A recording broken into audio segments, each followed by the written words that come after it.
HOBOT-SP10 Eye Scraper. Cleaning and maintenance. Wash the cleaning cloth.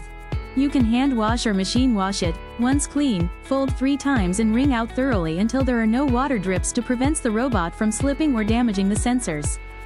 Clean the caterpillar belts. Prepare a cloth with a small amount of dish soap. Flip Hobot upside down and switch the power on. The belts will run for 3 minutes. Gently press the cloth against the moving belt, keeping it in the middle to avoid getting it tangled. Clean the spray nozzle. If the spraying volume has decreased, the nozzles might be clogged. Use the push pin to clear any debris from the spray nozzle opening.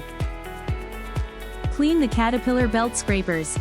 Wipe the dust and grease off the 4 small caterpillar belt scrapers located on the bottom of the device. Clean the scrapers. Use a cloth to wipe the outer side and gently squeeze the cleaning cloth to unveil the inner side to clean. Replace the spraying nozzle. Remove the screw with a Phillips screwdriver and use a flathead screwdriver to lift the edge of the module. Pinch it to remove it, then simply press the new module into place and tighten the screw. Replace the caterpillar belt scrapers. Remove the single screw on each one with a Phillips screwdriver. It is best to replace all 4 at the same time for consistent performance.